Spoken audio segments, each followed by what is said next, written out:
Hello साथियों, नमस्कार। मैं विष्णु कुमार आप सभी का स्वागत करता हूं आपके और अपने YouTube channel Indian navy classes में। साथियों, मैं आज आपसे बहुत दिनों बाद रूबरू हो रहा हूं क्योंकि मेरी ऑफलाइन क्लास चल रही है तो वहां से टाइम नहीं मिल पाता, इसलिए तो मैंने सोचा चलो आज टाइम मिल रहा है थोड़ा सा तो मैं बीएसटीसी वालों के लिए कुछ रणनीति बता दूँ, जो कि इनका एग्ज़ाम है 28 अगस्त का। ठीक है, तो आपकी तैयारी वैसे अच्छी चल रही होगी। ठीक है, लेकिन चलिए मैं आपके जो लास्ट 4 दिन बच रहे हैं इनकी रणनीति बताने जा रहा हूँ। ठीक है, तो अब देखो ये लास्ट 4 दिन यानी कि आपकी जो एग्जाम डेट है ये तो फिक्स हो ही गई और आपके एडमिट कार्ड भी निकल आए। ठीक है, और एग्जाम डेट है वो है 28 अगस्त। अब लास्ट में 4 दिन मान के चलो आपके बस की 4 दिन बचे हैं और 4 दिनों में हम क्या पढ़ें क्या ना पढ़ें। अब देखो आपके मन में ये प्रश्न उठ रहे हो कि लास्ट के 4 दिन बचे हैं तो इनकी इसकी जो रणनीति है वो क्या होनी चाहिए एग्जाम निकालने की, और अब लास्ट टाइम में हम क्या पढ़ें क्या ना पढ़ें, नया पढ़ें या फिर नहीं पढ़ें। ठीक है, इन सब के बारे में हम चर्चा करने वाले हैं। और सबसे जो मेन प्रश्न है जो आपके मन में उठ रहा है वो है कि जैसे हमारे हमारे से कोई भी प्रश्न नहीं बन रहा है तो हम उसमें तुक्का कैसे लगाएं, ये सबके मन में ख्याल आता है। ठीक है, तो हम इस विषय पर आज चर्चा करने वाले हैं। तो चलिए दोस्तों चलते हैं अपने पॉइंट की तरफ। या 4 दिनों की रणनीति। अब देखो यहाँ पर भाई कि अब क्या पढ़ें। अब दोनों प्रश्नों को मैं एक ही जगह बता रहा हूँ कि देखिए जो आपने पिछला पढ़ा है ना तो आप उसका बस रिवीजन करो, नया पढ़ने की कोशिश ना करें, क्योंकि नया पढ़ोगे तो आप पुराना मैटर है आपके पास उसको भूल जाओगे। ठीक है, क्योंकि भाई पुराना है उसका रिवीजन करोगे तो वो दिमाग में सेट हो जाएगा, क्योंकि पढ़ा हुआ हमसे गलत तो नहीं होगा। लेकिन क्या है कि अगर हम नया पढ़ेंगे तो क्या पता कि हम उसको ही भूल जाएं पुराने पढ़े हुए। ठीक है, अब बात आती है भाई आपकी कि जो प्रश्न हमसे ना बने तो हम उनमें तुक्का कैसे लगाएं।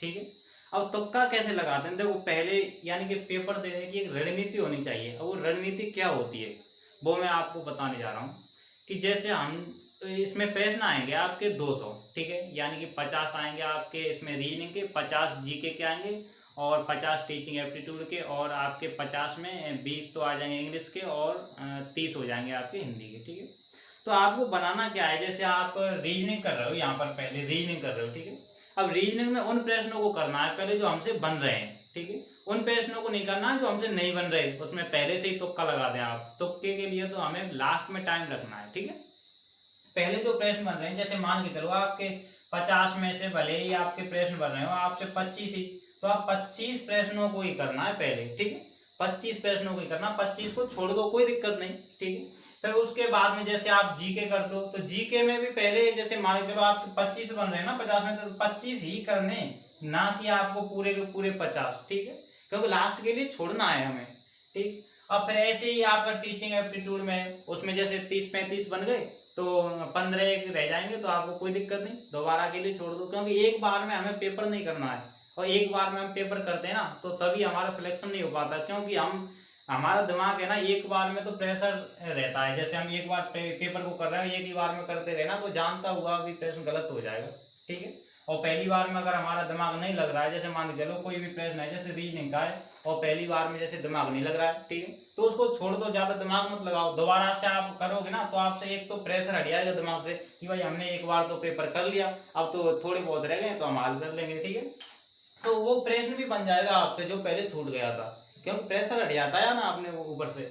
ठीक, तो इस तरह से ऐसे ही हिंदी में करना और ऐसे ही इंग्लिश में करना है। ठीक है, अब जैसे मान के चलो आपके प्रश्न बन गए 25 इसमें बना ली 25 इसमें बना ली, यानी कि आप तो मान के चलो कि 100 प्रश्न बन गए आपके 200 में से। ठीक है, 100 प्रश्न बन गए आपके। अब रहे 100 प्रश्न, और ये 100 प्रश्न कौन से होंगे जो जल्दी बने, क्योंकि इसमें टाइम कम लगेगा क्योंकि जानते हुए प्रश्न है। ठीक है, अब जैसे रीजनिंग के बच रहे हैं 25, अब उनमें थोड़ा ना टाइम तो लगेगा लेकिन हो जाएंगे, उसमें से भी 2-4 बचेंगे, जैसे अगर नहीं होंगे तो उनमें फिर तुक्का कैसे लगाना ये वो भी मैं बता रहा हूँ ना।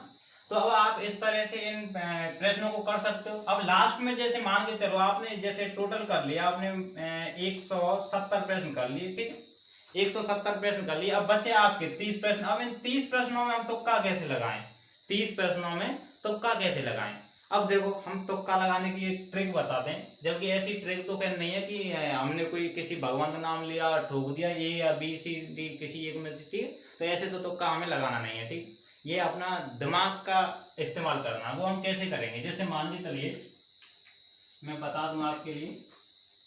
जैसे ऑप्शन है आपके ए बी सी और डी, ठीक है, देख तो रहे हैं ना आपके ए बी सी डी, हाँ देख रहे हैं, ठीक है। अब जैसे ए पर दे रखा है, मान के चलो ए ऑप्शन है, बी ऑप्शन है, सी ऑप्शन है, डी ऑप्शन है, ठीक है। अब जैसे मान के चलो कि हमें पता है कि भाई ए ऑप्शन तो बिल्कुल भी नहीं हो सकता, ठीक है, यानी कि हमें ऑप्शन छांटने हैं, समझ रहे हो। और हमें पता है कि जैसे मान के चलो ए किसी प्रश्न में हमने एक हटा दिया कि भाई ये तो हो ही नहीं सकता, तो इन तीनों में से हो सकता है। अब तीनों में भी हमें ये देखना है कि चांस किसके ज्यादा हैं, ठीक है। अब जैसे मान के चलो कि चांस इसके कम लग रहे हैं और डी के भी कम लग रहे हैं, ठीक है, तो हम सी पर ज्यादा चांस बन रहे हैं तो हम सी को ही टिक करेंगे, ठीक। तो इस तरह से हम ऑप्शन को हटा करके और तुक्का लगाना है, ऐसे नहीं कि आंख बंद करके और हमने बस रख दिया कि बी है और थोड़ा सा भी दिमाग नहीं लगाया। टाइम बहुत मिलता है, जबकि बहुत से कहते हैं कि टाइम नहीं बचा। अरे टाइम तो बहुत मिलता है, क्योंकि आपके 200 प्रश्न और 300 ये 3 घंटे, ठीक है, 50 प्रश्न ही तो है बस रीजनिंग के, और 12 बाकी के जो जी के वगैरह है उसमें तो टाइम लगता ही नहीं इतना, ठीक है। तो बस इस तरीके से करना है। और आपको 2 राउंड में पेपर करना है। जैसे पहले राउंड में तो वो करने जो हमसे बन रहे हैं, ठीक है, और दूसरे राउंड को कौन से छोड़ने जो हमसे थोड़ा बहुत टाइम लग रहा है लेकिन बन जाएंगे। और अगर तीसरे राउंड में जैसे देना चाहो तो आप तुक्के के लिए रख सकते हो उसे, ठीक है। तो इस तरह से आपको ये पेपर करना है और अच्छे से पढ़ना है, क्योंकि अब लास्ट के 4 दिन मान के चलो बस, ठीक है। तो पेपर बस ये है कि एक तो हेजिटेशन नहीं होनी चाहिए पेपर देते समय कि भाई नंबर आएगा या नहीं आएगा, पेपर पास होगा कि नहीं होगा, ठीक है।